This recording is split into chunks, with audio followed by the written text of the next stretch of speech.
I don't see any reason why this hero can't come back as a core.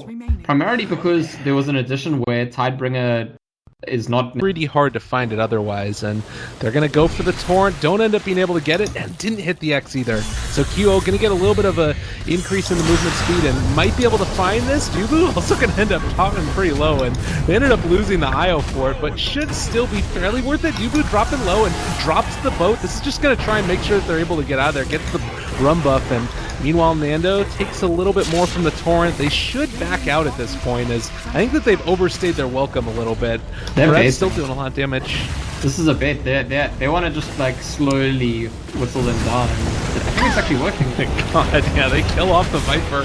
Frev is still taking damage. He is going to fall as the rum buff did finally wear off. And QO pops drums, throws out the X, going to pull him on back. One more right click, not going to be there in time. But MP is still here, and Omni Slash is off cooldown, but not enough mana for it. So might need to pop the wand charges in a second, as he's still going to get ran down. They do bring in Febby. There's going to be the crush. A lot of arrows still in the area, as well as all of those creeps. Pops it, turns back around. He's going to be able to bring him in very low and not dead as of yet. They do bring him down, and now turning again the Blade Fury onto Tim's. He might fall. They just don't have enough damage to kill him off, and going to look for RR. Gets the boost from the movement speed, and there's going to be the level 2X that finds it with the torrent. Quick and easy on the kill. Well played. You know, the power of the hill dropped. He's the lowest net worth in the game. It's just been such a difficult start so far for RR. And now as they're moving in towards this bottom tier 2 tower, they're going to just be able to destroy Nando. And they drop down the boat, getting the buff onto him. And now RR dropping low as well. MP's going to be able to bring him down. They're trying to do whatever they can with the bed. But honestly, the damage is just so absurd. Tim's is going to end up falling. They pull back and going to be able to get the torrent onto him. Everybody's still alive for MP. Guess what? The damage isn't legal, but maybe through this. No Magnetize is going to kill him.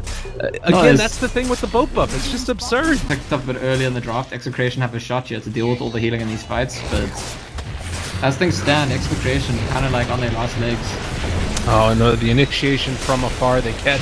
Febby is dropping low and is actually just going to be able to survive through it. And now the boat comes, is not going to hit, but it's still going to be that buff applied to all of them. And just look at how little damage Febby is taking. This IO at this point, with everything thrown at him, is still so unbelievably alive. They're just going to kill off the Earth Spirit.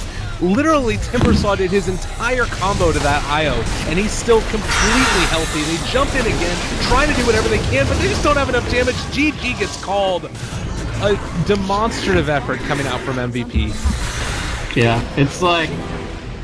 Yeah, I don't even know what to say. It's just that's how the drop works. They have so much heal, they have so much sustain. There's some of these fights where MVP are not, in terms of like the execution of how they're going for the kills, it's almost sloppy, but I want to say almost deliberately so. They allow themselves to play fast and loose because they recognize that what that leads to is a chaotic fight where Execration feel like, oh, there's opportunities for us, we can actually go in. And that's the trap. Once Execration commits, the trap is sprung because MVP are like, well, okay,